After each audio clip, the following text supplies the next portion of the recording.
Hello, Jason. I've transferred this month's living expenses as usual. Please don't waste it. I used to call Jason at the end of every month to inform him about the money transfer. Being a boy, I thought he might find it annoying if I contacted him too often. Still, I wanted to hear his voice at least once a month. Thanks for the $10 every month. I've been eating beans every day. Wait, what? I transfer $11,000 every month. What's going on? Both of us were puzzled. My bank book showed that I always transferred $1,000 to Jason's account as usual. So why did he think it was only a tenth of that amount? You can't do anything with just $10. But isn't your company struggling right now? What are you talking about? This year has been our best in terms of performance. If anything, I've been thinking about increasing the amount I send you. Upon hearing this, Jason expressed shock. I wondered who told him my business was in trouble. The blood rushed to my head as I tried to find out who spread such rumors. Jason, don't worry, I'll sort this out. Determined, I hung up the phone and planned to pick up Jason and head straight to the police. I was sure it was his doing. I won't forgive him. My name is Catherine. I'm a 49-year-old single mother. I divorced while I was pregnant, and ever since I've raised my eldest son, Jason, all by myself.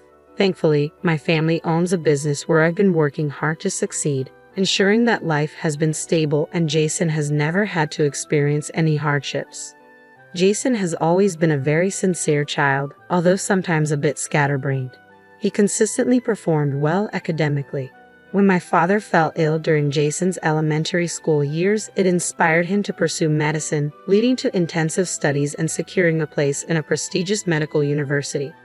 I was planning to cover all his college expenses, but thanks to his hard work, he received a tuition waiver, which greatly eased our financial burden. I've always been proud of my son's achievements and diligence. Given the distance from our home to the university, about 2 hours by train, I decided to let him live independently near the campus. He found a spot in a student dormitory that houses students from various universities. While parents aren't allowed inside the dorm, other students help Jason with moving in. It was sad not to see his room, but it was part of his growing up. For the first few days of his independent life, Jason kept in touch regularly. However, after a week, the communications became infrequent, and by the end of the month, I hardly heard from him. 1 week before the summer vacation began, Jason called. He spoke about enjoying his classes, starting a part-time job, and planning to come home during the summer break. I was relieved to hear him sounding so upbeat. He also asked if he could bring a friend home during the break. The boy was from the same student dormitory. During summer vacation, he said he was going to stay at the dorm alone since no one would be at his family home. That's when Jason invited him, suggesting, "Why not come to my house then?" Considering Jason has always been a bit shy around new people, he must have had a special fondness for this boy to invite him over like that. I accepted the proposal immediately. When summer holiday arrived and Jason came home with his friend, I was left speechless. I had assumed he would look as reserved as he is. However, the boy standing at our entrance had blue hair and numerous piercings in both ears. "Hello, are you Jason's mom? You're so beautiful. Bet you're popular, huh?" "Well, perhaps," I replied, ignoring my evident discomfort. Lucas, Jason's friend, entered and promptly sat on the living room sofa.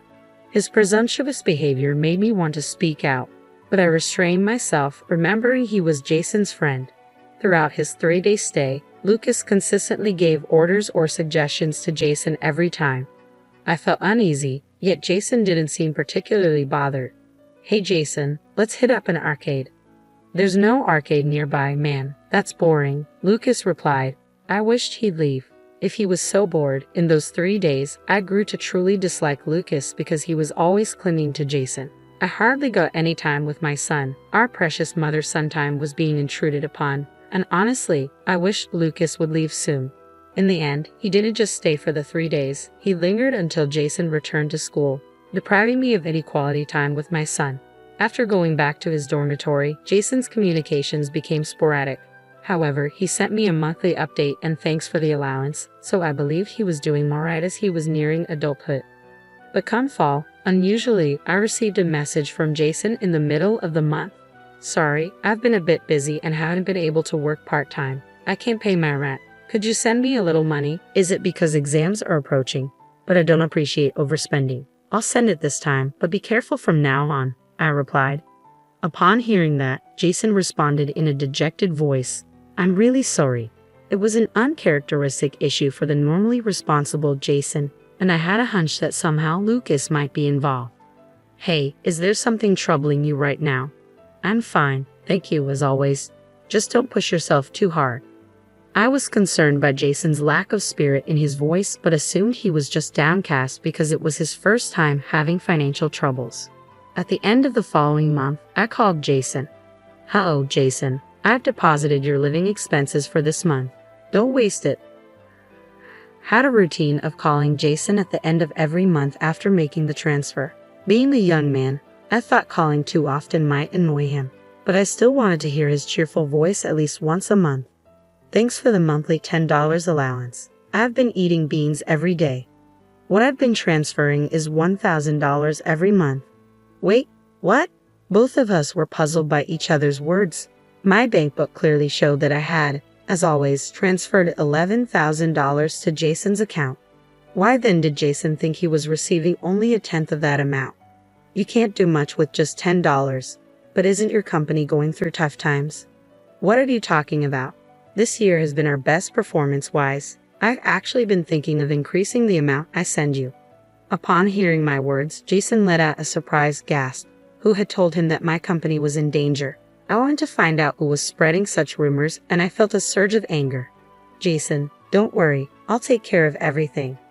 I ended the call intending to head to where Jason was and subsequently report the matter to the police. I was sure that he was the culprit.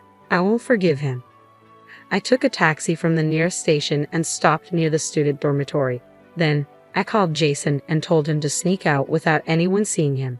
Listen, make sure no one sees you. Just trust me. Jason seemed unconvinced, but he still kept his promise and discreetly left the dormitory. As he turned the corner and approached the car, I was shocked by his appearance. Mom, it's been a while. Jason, what happened to you? You look. When I saw him in the summer, he was healthy, but now he looked skeletal, a mere shadow of his former self. What on earth had happened? I hesitantly asked Jason. Jason, you've lost so much weight. What happened? At first, Jason tried to brush it off, but he eventually began explaining his current situation. Mom, after I got back from my visit, you sent me a new bank book, remember?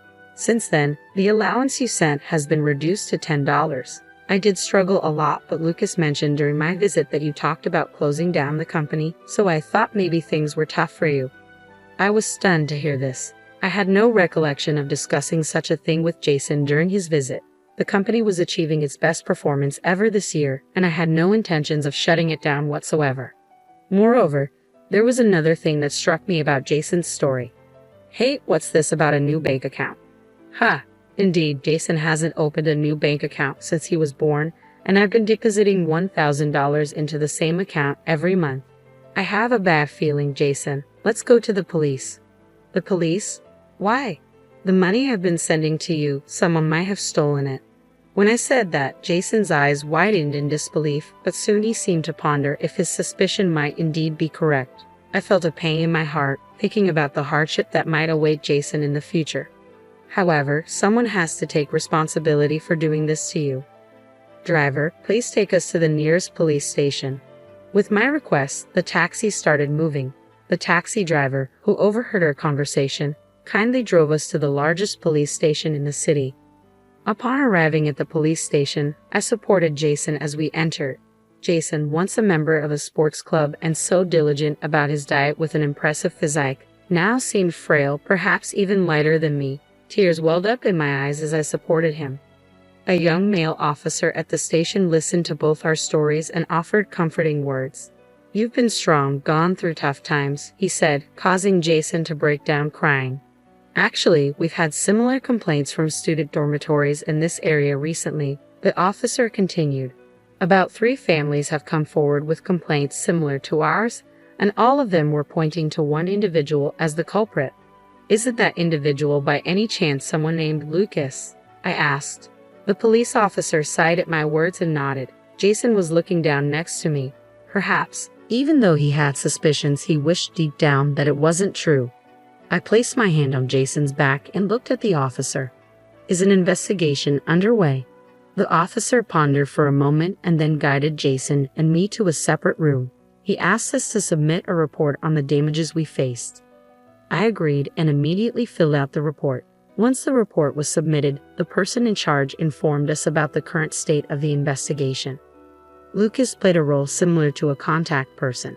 He befriended the victims, obtained their bank account details and PINs, and then withdrew their money. The person receiving the money they believed was a specific man. Looking at the provided photo, I jumped up in surprise. I know this man.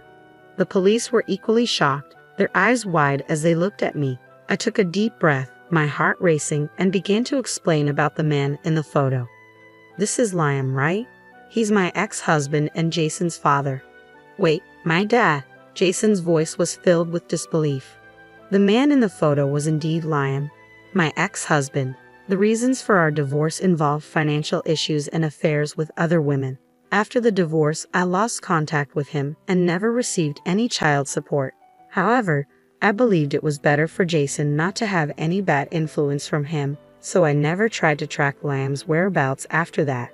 But I never imagined he would be involved in something that would lead to police intervention. I felt the blood drain from my face.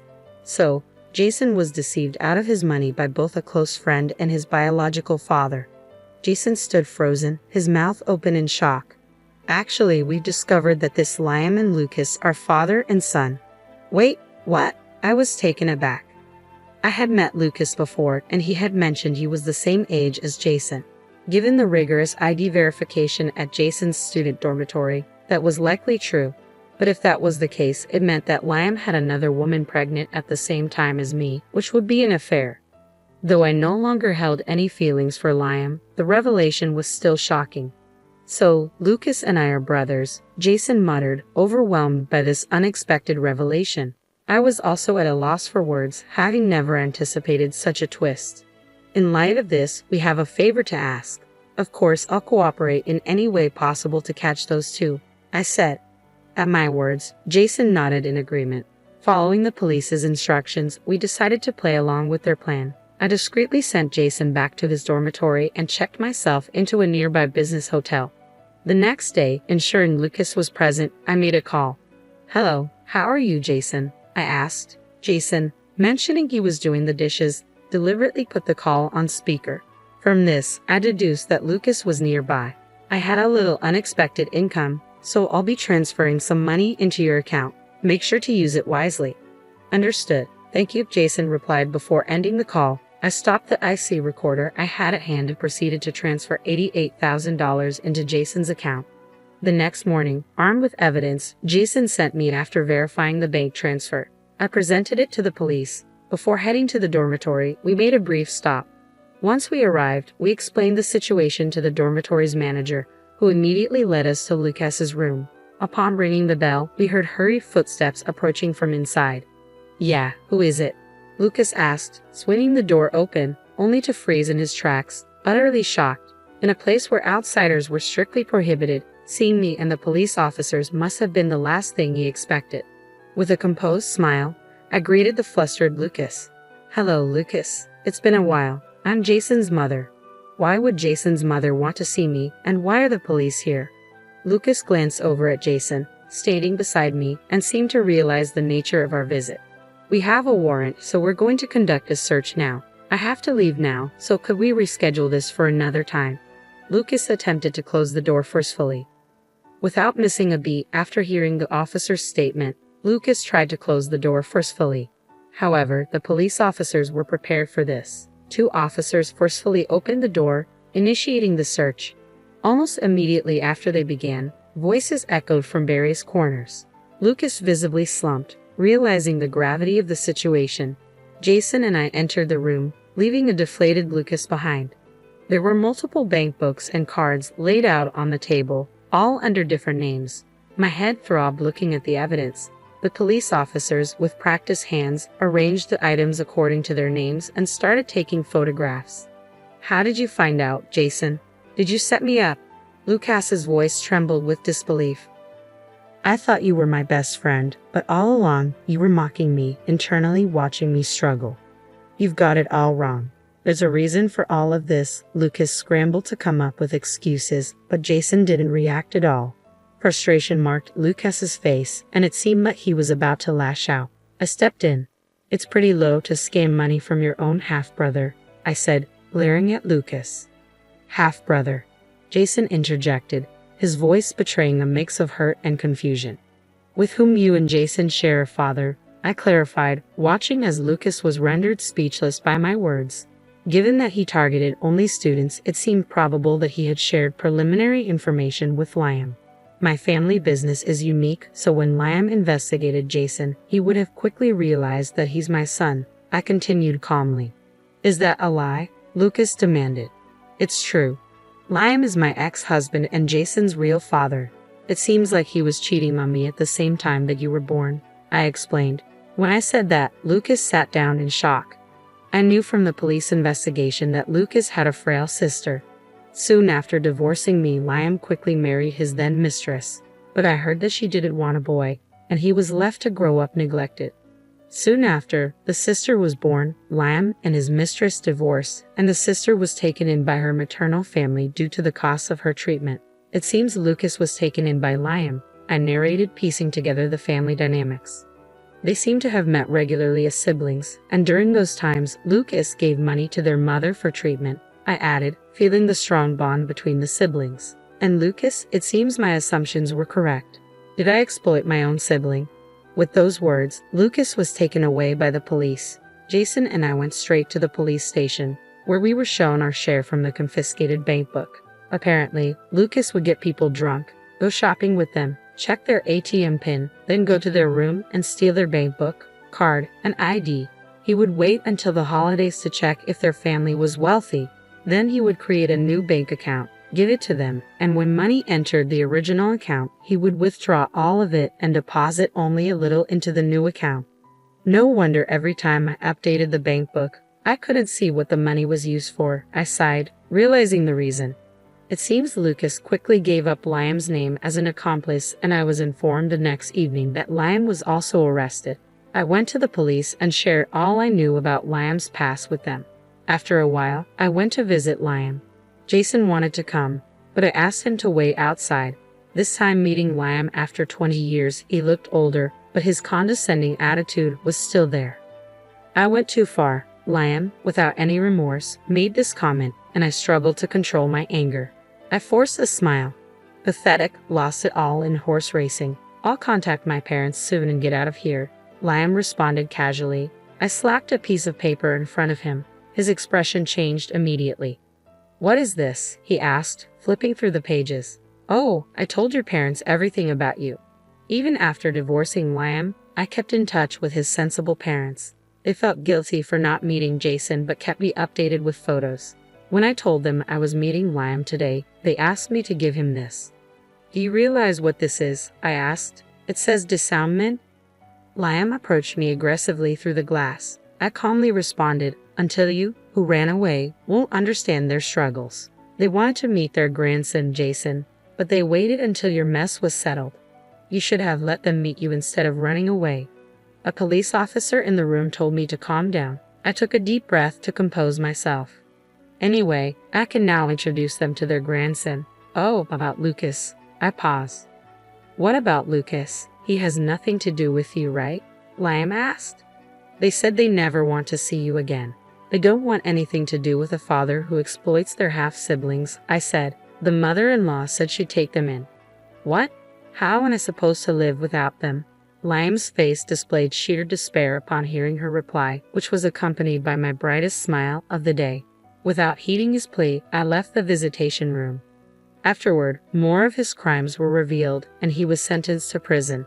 We were relieved to hear that he wouldn't be released for at least 5 years. The boy, being a minor, was put under probation. He's now being strictly disciplined by his grandparents, who live deep in the mountains where there are no forms of entertainment.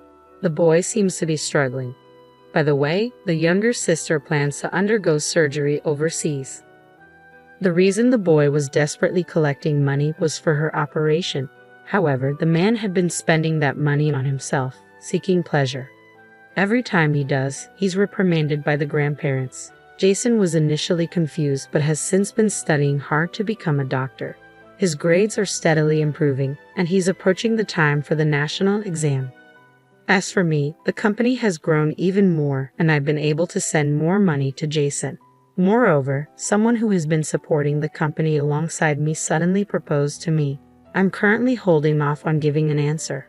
By the way, Jason seems to have suggested the proposal. He has been attached to this person since he was a child. Jason apparently advised, it's better to get married than just dating. I was somewhat impressed, thinking he knows my character so well. However, next year, with Jason's practical training and exams, expenses will increase. For now, I'm focused on supporting Jason in his journey to become a doctor. After that, I'll consider other things in the future.